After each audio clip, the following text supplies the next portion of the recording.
Good morning, welcome, and thank you for joining us for our next installment of our monthly webinar series on matters that are top of mind for school administrators. I am Amy Dickerson, a partner here at Franczek, and I am delighted to be joined today by Julie Shellberg from the Partnership for Resilience. Julie is a former superintendent and currently a consultant for the Partnership for Resilience, which is an array of education, health, and civic institutions whose vision is to transform and integrate education, healthcare, and community organizations to create a trauma-informed, family-focused system that measurably improves academic, health, and social outcomes for children. Today, Julie and I will be discussing best practices for building trauma-responsive school systems. I'll talk briefly about some of the legal provisions addressing these issues, and then Julie will spend the bulk of our time walking us through best practices for implementation. Before we get started, there are just a few housekeeping items that I would like to address. First, right under the presentation slides, you have the ability to type and submit questions. Please feel free to ask questions throughout the program by using this feature. Everyone logged into today's program will also receive an email that includes a link to the recording of the webinar as well as the presentation. With that, we'll go ahead and get started. To start us off, we're going to watch a short video clip that really introduces us to the topic of resilience.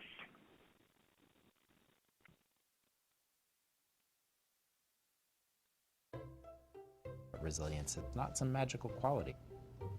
It's something that really can be built, even in difficult circumstances.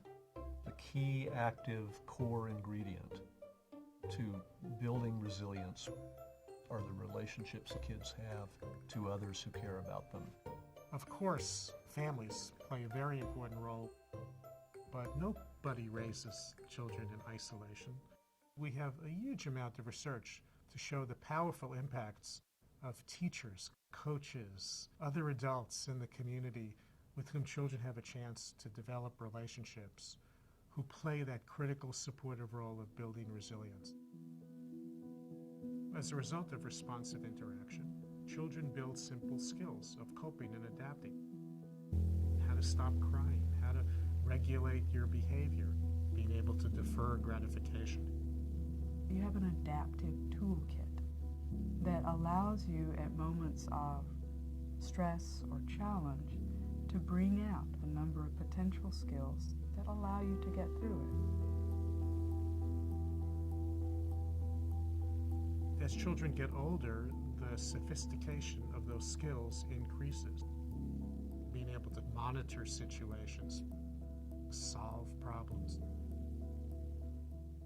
The way we as a society can nurture the development of resilience is to help communities to pay more attention to building the capabilities of the adults who care for children and provide the supports they need to tip the scales toward more positive life outcomes.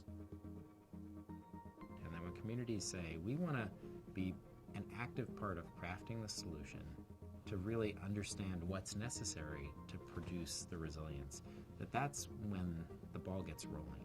Resilience building, capacity building, is really in everyone's interest, and everyone reaps the benefits when we do that well.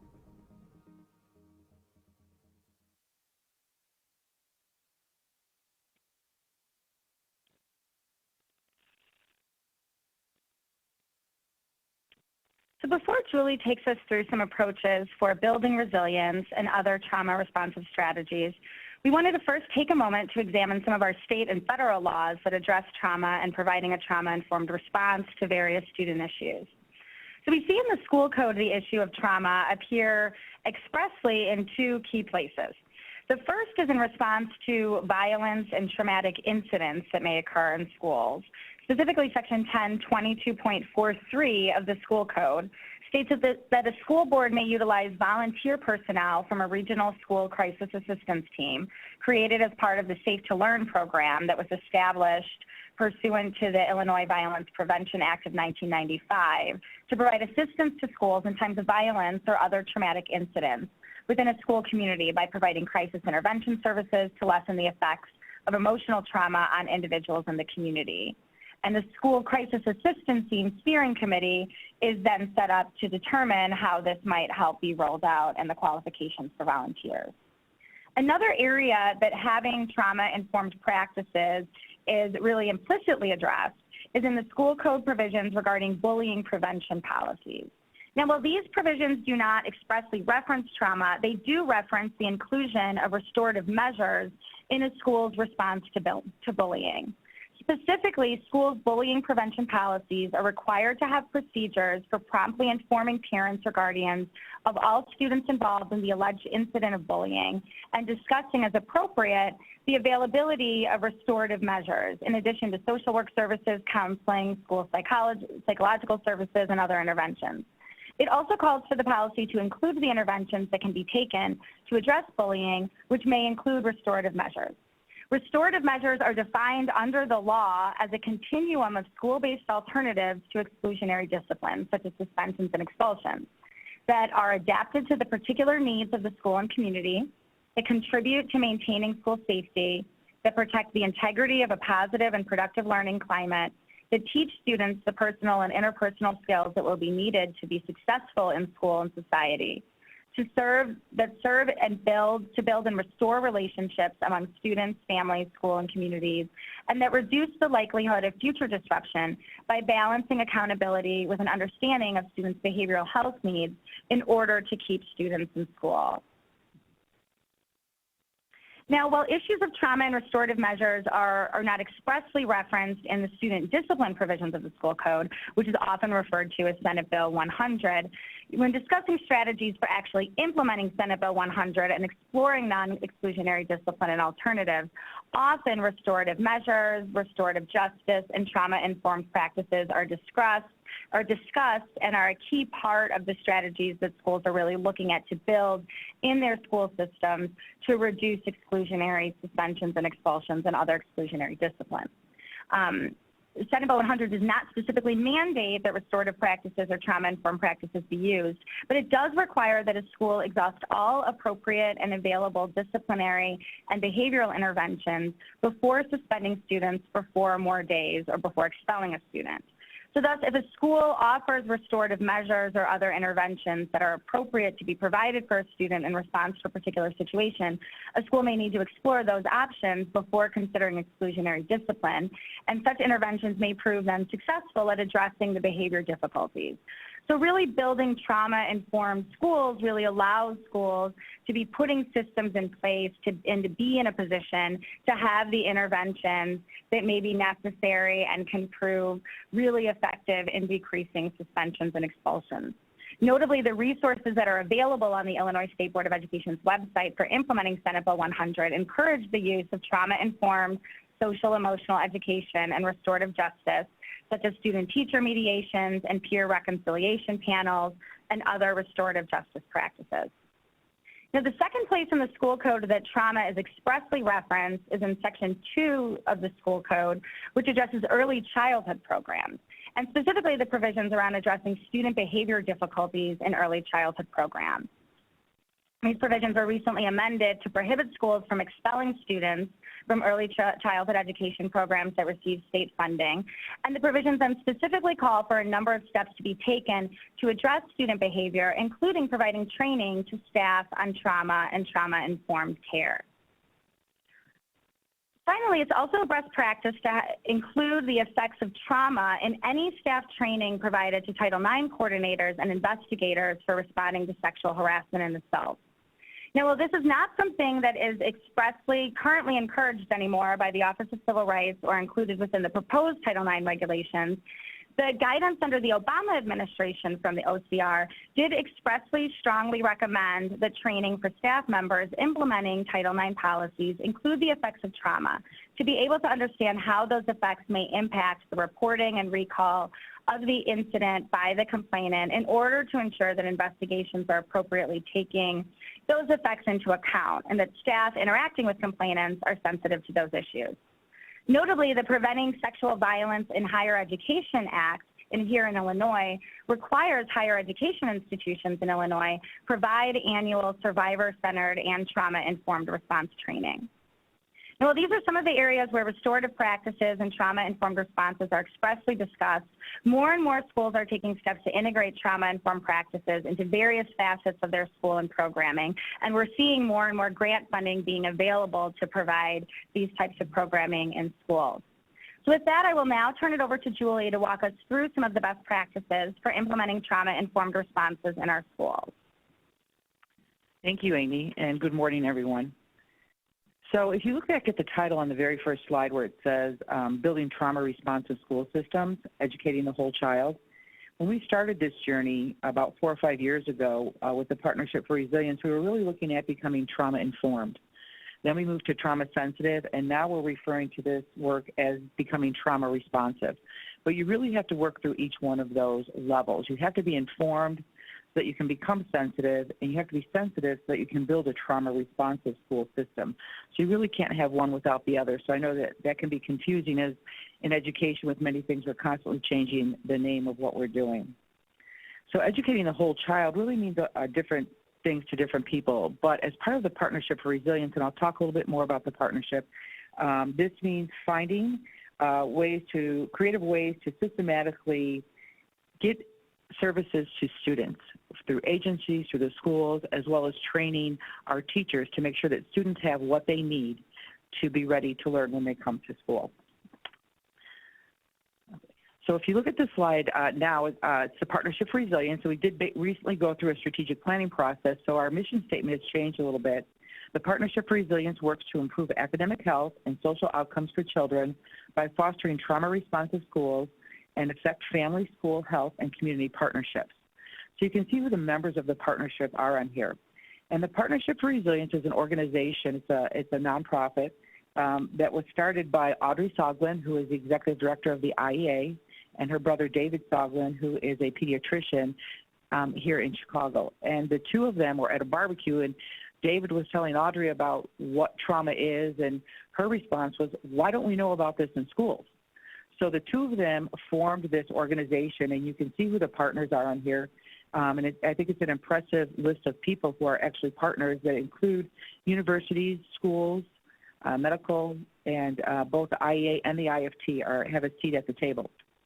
We're currently working with the school districts that are listed on the bottom here, and most of them are in the Southland of Chicago, but there is a contingent of 17 school districts in the far southern Illinois region that also are part of the Partnership for Resilience.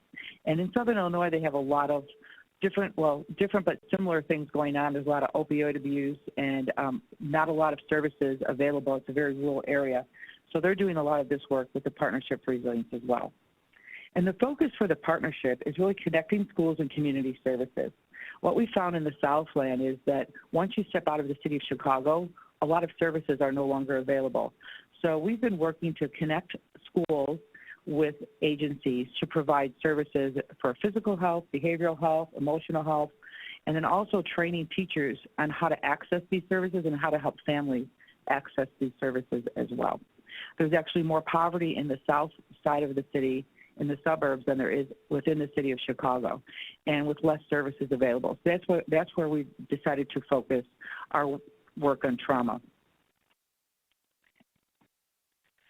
So I wanted just to give a short background about what adverse childhood experiences are. Not sure where the audience is with this, but a study conducted by Drs. Anda and Felidi in the early 90s, where they looked at 17,000 adults and followed them for a long period of time. And what came out of their study was, and their research was, they found that high exposure to stress had a direct correlation on life expectancy. So they looked at the ACEs, and I'm going to go over what those ACEs are in just a second. But they have the number of ACEs, or the number of experiences you have regarding toxic stress and trauma, has a direct impact on your health outcome. So this diagram here was put together by the Center for Disease Control, and you can see there's 10 ACEs that were included in this study. Under abuse, it was physical, emotional, and sexual abuse. Under neglect was physical and emotional neglect. And under household dysfunction was mental illness, incarceration of a parent or a relative in the home, the mother being treated violently, substance abuse by one of the parents or a family member living in the house, and divorce. Now, divorce, we know there's a lot of children that survive divorce just fine, but a lot of times there's a lot of other things that go along with divorce, so that's why it was included in this study. And this study was done in the 90s, so now we know that there's other factors that can also be included in here, and that's poverty, the fact that toxic stress can be generational, and other things that students and children in our day and age are exposed to on a daily basis, like gun violence, things outside the home as well as things inside the home. So in this study, this study has been redone many times, and the outcomes are the same. So we know that children who are exposed to trauma are likely to have more at-risk behaviors. They're likely to have heart disease. They're likely to be more depressed. They're likely to also have incidents of other health conditions. They're more likely to smoke, drink, do drugs, and all of these things, of course, negatively impact your health. But it's not just those behaviors that impact the health. It's also the fact that what this stress does to your organs and what it does to the inside of your body and your brain. So we know that what is trauma? It's an emotional response to a terrible event, and that complex trauma is repeated in nature. So when children are exposed to repeated trauma at a very young age, it can actually change their DNA. It actually changes their brain function and the development of their brain. And this is really important to understand as you begin to do this work. You really need to understand what toxic stress does to the structure of the brain so that you can address this in the classroom.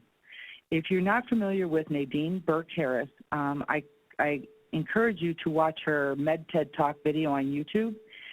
It's about 17 minutes long, and she really goes through what toxic stress is and the impact.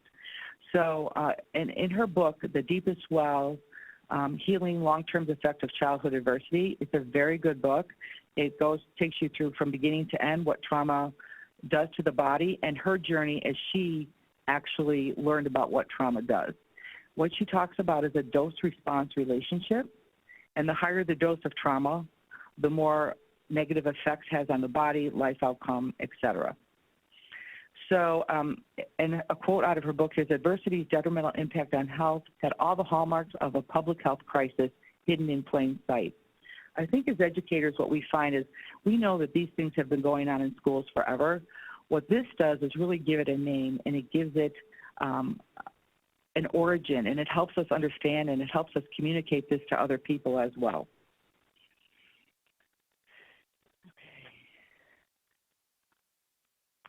So here's a picture of the brain, and in this picture, I like to use this picture because I think it really simplifies what happens in the brain when there's long-term toxic stress exposure. And like I said before, it's very important to understand this so that you can help your teachers and help the students even understand their own brain and what's happening in their brain to help them try to gain and regain control. So when there's toxic stress and a long-time threat to a person, the amygdala and hippocampus send cortisol and to the prefrontal cortex. So this puts the brain in a fight or flight mode where it can't function, it can't make decisions, it can't regulate itself. So it's really important to know that a student who's been exposed to toxic stress could be in that fight or flight mode all the time, even though you can't see it on the outside. This is sometimes going on the inside. So it's important to know what kind of experiences your children or your students sitting in front of you have had. We know that at least 1 in 4 students in every classroom has ACEs. They've been exposed to toxic stress. So for a teacher, that's a lot of students, and that's a lot of stress for that teacher to take on as well. So when you start this work in your class, in your school district, or in your building, or even in your classroom, it's really important to understand how the brain reacts to toxic stress. There's actual science behind it. And it's actual science to the point where when the DSM-6 comes out, there's a recommendation for a new diagnosis of developmental trauma disorder. Now, how that will be measured and how that will be determined or how that will be decided, I'm not exactly sure, but just the fact that this is a consideration tells us how important this work is and how critical it is for all of us to understand what's happening to the brain when it goes through this trauma. So one of the really important things to understand is how ACEs impacts learning. And executive functioning is most impacted when a student is exposed to trauma. Like in the beginning in the video where it talked about every student has a toolkit and they use that toolkit to make decisions. Children who are in that fight or flight mode don't have the ability to regulate themselves to make those decisions. They often will appear unorganized. There's a lot of overdiagnosis of ADHD and you can medicate ADHD forever, but if it's not ADHD, it's not going to make a difference. And we know that trauma and depression and anxiety sometimes comes out like ADHD. So really getting a good diagnosis and figuring out what's wrong with the child is crucial to understanding how to deal with them. Students will have an inability to cope, inability to form and maintain relationships, abnormal extreme responses to events, such as it's time to go to lunch. Sometimes that can just push a student over the edge. You're not sure why. It could be that they've been exposed to trauma over a long period of time, and they can't manage themselves when it comes time to make change or to make decisions. The inability to complete work and follow directions, and poor concentration. So you can see how this can sometimes be diagnosed as ADHD when in actuality it could be the response to trauma, long-term trauma. We all know that children also are not born with executive functioning skills, they're developed. And they start to be developed at a very early age. It's kind of like air traffic control. All this information is coming in, the student has to organize that information and make decisions based on that information. Well, if their brain cannot take in this information, they cannot make the correct responses. So it's very difficult for them to organize and to maintain themselves, regulate themselves. So this is why it's so important for the teacher to be regulated. Because if you have a teacher that's not regulated, working with students that are not regulated, that could be disastrous. So it's important to help our students by giving them the tools they need to become strong, to develop a stronger executive functioning. And this can be done through many things. Through the partnership, we do some trainings on strategies in the classroom.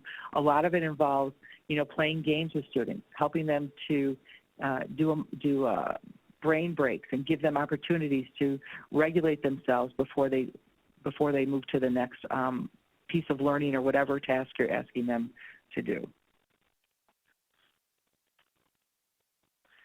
So now when it comes to helping your teachers, or teachers if you're listening, helping you to understand what it means to work with students who have been exposed to trauma, we're not expecting teachers to become counselors. What we're expecting them to do is to work through the lens of trauma, to look at their students through the lens of trauma and ask themselves not what's wrong with this child, but what's happened to this child, and just to be more empathetic to that. And it's not always easy to do, and that's why it's so important to understand that this is not necessarily the student doing something to you. It's just their reaction to keep themselves safe. Like I said before, we know that 1 in 4 students in the classroom have ACEs. And if you're going to develop a trauma-sensitive school, it's essential to take every staff member with you. You have to start by building that strong foundation, and I'm going to talk a little bit about that in a minute as well. But everybody needs to understand and not take the student's behavior personally. They need to put down your mirror. It's not about you. It's about the student and helping them to regulate their behavior. This slide just are our conditions for learning. So as you start to do this work, it's really important to keep these specific conditions in mind and that you have them in place if you want to develop a trauma-responsive school system. And they're just listed under safety, support, challenge and engagement, and social-emotional learning. I talked to many teachers, and many teachers have not even really had time to look at the SEL standards. For years and years, our teachers have been really focusing on testing. And we really need to give them an opportunity to look at the social-emotional learning standards and help them weave those standards into their everyday lessons. It's not something that can be taught in isolation. It's something that needs to be woven into every story you read, every science experiment you do, every game that you play. So there's ways to really weave this trauma-informed lens into the learning that happens on a daily basis. And Julie, when the Partnership for Resilience is out working with schools to help put some of these things in place, are you working with schools to really go in detail on some of those different issues to help schools and staff and teachers practically navigate how to implement those? Yes, we do. We really encourage school districts to build resilience teams and that could be a team of, anywhere from 5 to 15 people. And this is the team that's going to move the initiative forward and help teachers understand. There's training that takes place for classroom strategies, for team building, for parent engagement, we've connected many schools to dental vans, health vans, vision services that come right into the schools.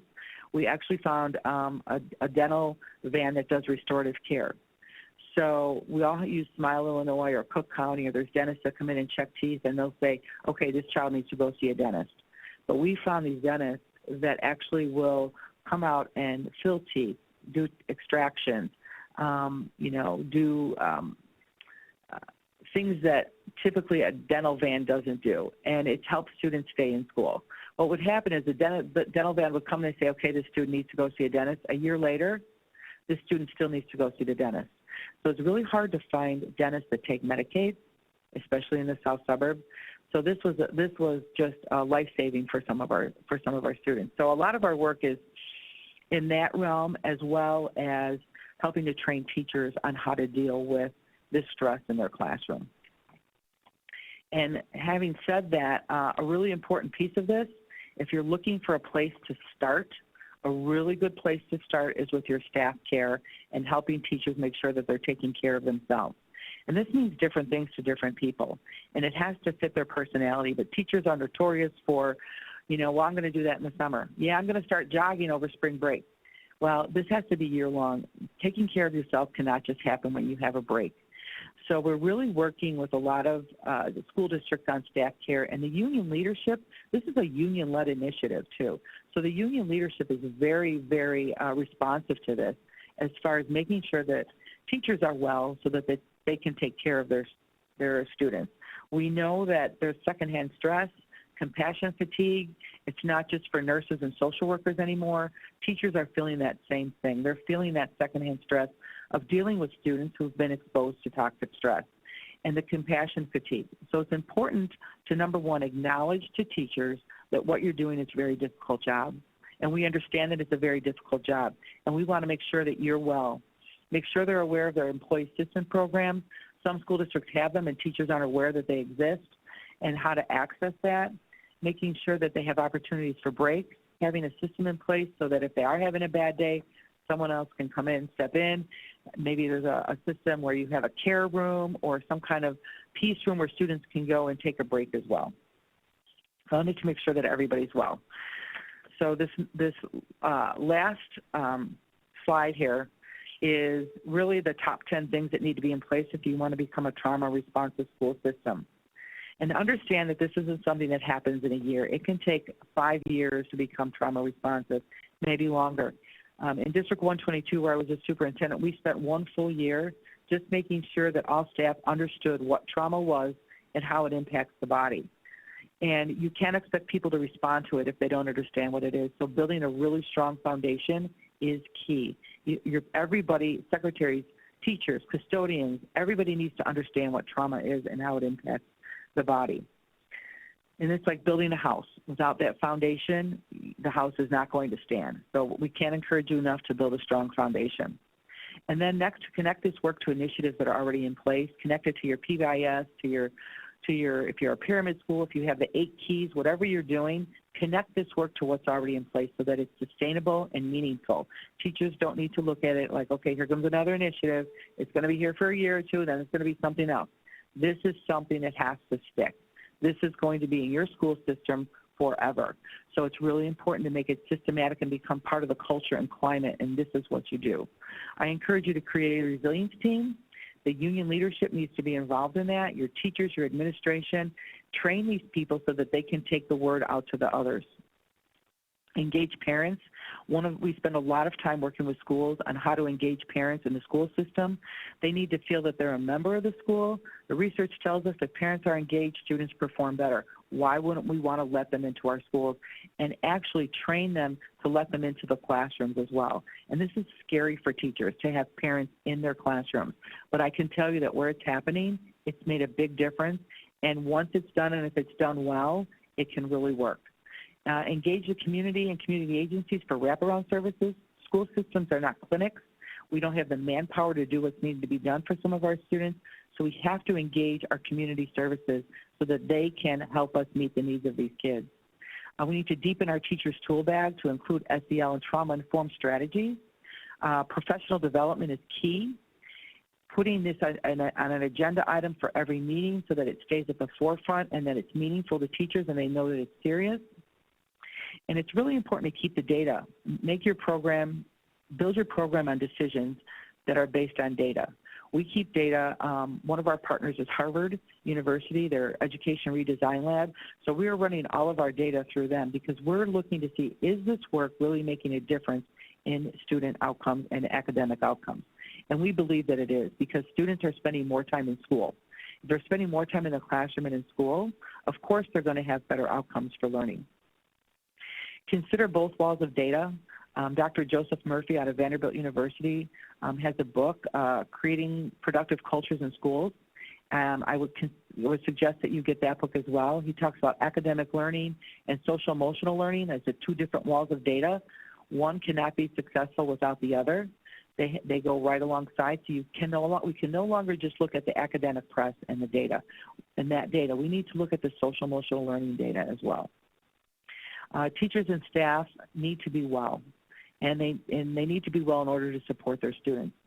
So your employees need to know that they're cared for when they come to work every day. It needs to be an environment that is positive, and we need to help sustain our teachers. We're losing them too quickly. There's already a shortage.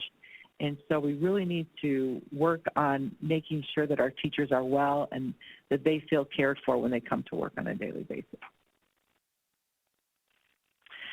So I think this is the last slide. So it's all about building relationships with children, teachers building relationships with children, teachers building relationships with parents, and we can't assume that people know how to do that. Sometimes we have to reach out and help them learn how to build relationships. We need to remember that children don't care how much you know until they know how much you care. You have to build those relationships. That is another foundation of this work. All children are born with potential, but they're not all given the same tools to reach that potential. We know that it's our job as educators to level the playing field and give children the tools they need to reach their full potential and to be resilient learners. This is just such a short portion, a short amount of time to talk about what could be probably a master's degree level work. There's so much research out there now, and it's all over the place. But from the Partnership for Resilient perspective, we can't encourage you enough to take this work seriously, and it will make a huge difference in your buildings and in your classrooms and in the climate of your schools. Julie, for those schools who want to continue this conversation and seek out some additional resources from you or the Partnership for Resilience, is it best to go on the Partnership for Resilience website where their contact information will be? Yes, if you go to the partnership, the number 4, resilience.org. It's on that one side that has the partnership information on it.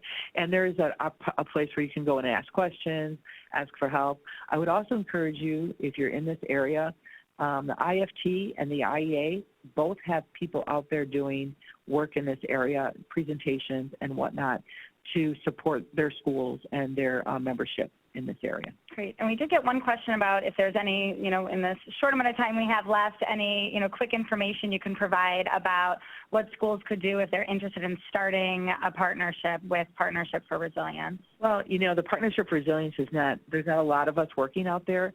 So, we just took on 2 new school districts. So I think you just need to make a connection and ask. If we can't do it, there are other organizations out there that can do it, and we can connect you with them. But, we certainly appreciate everybody and respond to everybody that contacts us. And like I said, if we can't do it, we have other people that we are referring to. Great. Well, thank you again, Julie, so much for joining us today. And thank you to all of you who are listening and participating in today's webinar. We do hope that you found it helpful. You will receive an email today with a link to the recording and presentation, as well as a link to the register for our upcoming webinar, which we will be sending out probably in about a month, which will be in August. We hope you have a great afternoon and encourage you to reach out to Julie and the Partnership for Resilience for more information. Thank you.